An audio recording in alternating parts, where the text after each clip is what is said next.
हर हर महादेव दोस्तों, आप सभी का मेरे इस YouTube चैनल में हार्दिक स्वागत है। आप सभी को कजरी तीज की हार्दिक शुभकामनाएं। कजरी तीज के दिन महिलाएं अपने अखंड सौभाग्य के लिए व्रत धारण करती हैं और इसमें भगवान शिव और मां पार्वती का पूजन उपासना की जाती है। इसे कजली तीज भी कहा जाता है, इसे भादो तीज भी कहा जाता है और इसको नीमड़ी माता की भी इस दिन पूजा उपासना की जाती है, इसीलिए इसे निमड़ी तीज भी कहा जाता है, इसे सातुड़ी तीज भी कहा जाता है। इस दिन का सबसे ज्यादा खास महत्व माना जाता है। अगर आपने व्रत रखा है या नहीं भी रखा है, तब भी आपको इसकी व्रत कथा का रसपान अवश्य करना चाहिए और भगवान शिव और माँ पार्वती से अपने अखंड सौभाग्य के लिए प्रार्थना करनी चाहिए। तो दोस्तों, आज की इस वीडियो में मैं आपको कजली तीज की पौराणिक व्रत कथाओं का श्रवण करवाने जा रही हूँ। तो चलिए वीडियो शुरू करते हैं। अगर आपको हमारी ये वीडियो अच्छी लगी हो तो लाइक, शेयर और सब्सक्राइब करना ना भूलें और कमेंट बॉक्स में हर हर महादेव अवश्य लिखें। तो चलिए वीडियो शुरू करते हैं। कजली तीज की पौराणिक कथा के अनुसार एक गांव में एक गरीब ब्राह्मण रहता था। भाद्रपद महीने की कजली तीज आई। ब्राह्मणी ने तीज माता का व्रत रखा। ब्राह्मण से कहा, आज मेरा तीज माता का व्रत है, कहीं से चने का सत्तू लेकर आओ।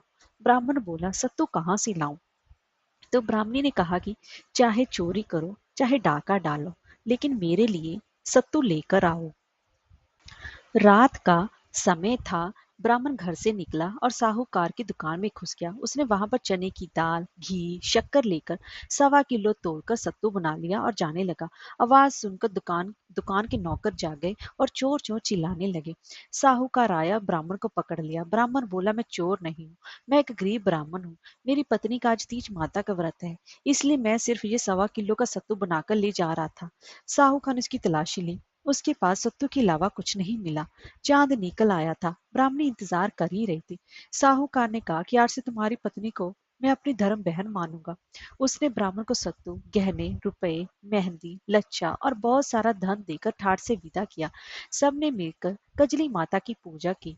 हे कजली माता, जिस तरह ब्राह्मण के दिन फेरे वैसे सबके दिन फेरना और कजली माता की कृपा सब पर बनाए और सब पर बनी रहे। हे माता, सबकी कहानी कहने वाले और सुनने वाले की, सभी की अपनी उनकी सभी की मनोकामनाओं को अवश्य ही पूर्ण करना। अब मैं आपको दूसरी पौराणिक कथा श्रवण करवा रही हूँ। एक सास और बहू थी। बहू की कोई भी संतान नहीं थी। एक दिन सास और बहू अपनी पड़ोसन के घर गई। तब उन्होंने देखा कि पड़ोसन के घर नीमड़ी माता की पूजा हो रही है। तब सास ने अपनी पड़ोसन से पूछा कि नीमड़ी माता की पूजा करने से क्या होता है। पड़ोसन ने कहा कि नीमड़ी माता की पूजा और व्रत के दिन नीमड़ी माता की कहानी सुनने से मनुष्य की सभी इच्छाएं पूर्ण होती हैं। तब सास ने कहा कि यदि मेरी बहू गर्भवती हो जाएगी तो मैं भी नीमड़ी माता को 1.25 सेर का पिंड चढ़ाऊंगी और भादुड़ी तीज का व्रत करूंगी। कुछ दिनों के बाद बहू गर्भवती हो गई। तब उसकी सास ने कहा कि यदि मेरी बहू के लड़का हो जाए तो मैं 5.25 सेर का पिंड चढ़ाऊंगी। तब उसकी बहू ने एक सुंदर बालक को जन्म दिया। जब अगले साल तीज आई तो सास ने पुनः कह दिया, जब इसका विवाह हो जाएगा तब 1.25 मन का पिंड चढ़ाऊंगी। कुछ दिनों के बाद उस लड़के का विवाह भी हो गया।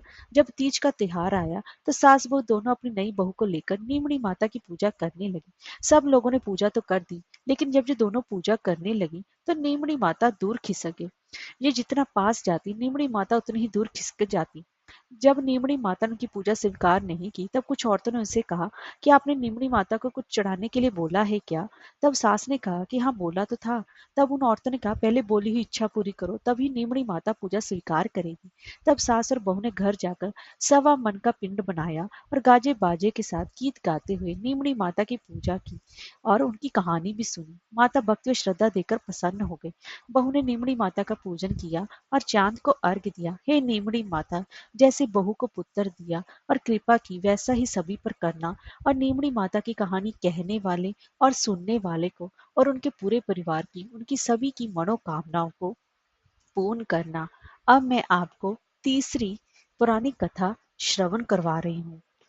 एक साहूकार की 7 बेटी थी।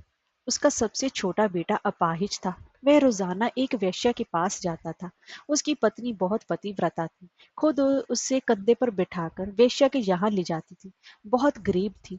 जेठानियों के पास काम करके अपना गुजारा करती थी। भाद्रपद के महीने में कजली तीज के दिन सभी ने तीज माता की व्रत और पूजा के लिए सत्तू बनाया। छोटी बहू गरीब थी। उसकी सास ने उसके लिए भी एक सत्तू का छोटा सा पिंड बनाया। शाम को पूजा करके जैसे वे सत्तू फासने लगी, उसका पति बोला, मुझे वेश्या के यहाँ छोड़कर आ। हर दिन की तरह उस दिन वे अपने पति को कंधे पर बिठाकर छोड़ने गई, लेकिन वो बोलना भूल गया कि तुम जाओ। वे बाहर इसका इंतजार करने लगी। इतने में ही जोर से वर्षा आने लगी और बरसाती नदी में पानी बहने लगा। कुछ ही देर बाद अव, नदी से आवाज आई, आवतारी जावतारी, देना खोल के पी, पिया प्यारी होए। आवाज सुनकर उसने नदी की तरफ देखा तो दूध का दोना नदी में तैरता हुआ आता दिखाई दिया। उसने दोना उठाया और 7 बार उसे पीकर दोने के 4 टुकड़े किए और चारों दिशाओं में फेंक दिए। उधर तीज माता की कृपा से वेश्या अपना सारा धन उसके पति को वापस देकर सदा के लिए वहां से चली गई। पति ने सारा धन लेकर घर आकर पत्नी को आवाज दी, दरवाजा खोल। तो उसकी पत्नी ने कहा, मैं दरवाजा नहीं खोलूंगी। तब उसने कहा, अब मैं वापस नहीं जाऊंगा। दोनों मिलकर सत्तू पीसेंगे। और लेकिन उसकी पत्नी को विश्वास नहीं हुआ। उसने कहा, मुझे वचन दो, वापस वेश्या के पास नहीं जाओगे। पति ने पत्नी को वचन दिया तो उसने दरवाजा खोला तो देखा कि उसका पति गहनों और धन के माल सहित खड़ा था। उसने सारे गहने कपड़े अपनी पत्नी को दिए, फिर दोनों ने बैठकर सत्तू पासा। सुबह जब जेठानी के जहाँ काम करने नहीं गई तो बच्चे बुलाने आए, काकी चलो सारा काम पड़ा है। उसने कहा, अब तो मुझ पर तीज माता की पूरी कृपा है, अब मैं काम करने नहीं आऊंगी। बच्चों ने जाकर माँ को बताया, आज से काकी काम करने नहीं आएगी, उन पर तीज माता की कृपा हुई है। वह नए नए कपड़े पहने, गहने पहनकर बैठी है और काका जी भी घर पर ही बैठे हैं। सभी लोग बहुत खुश हुए।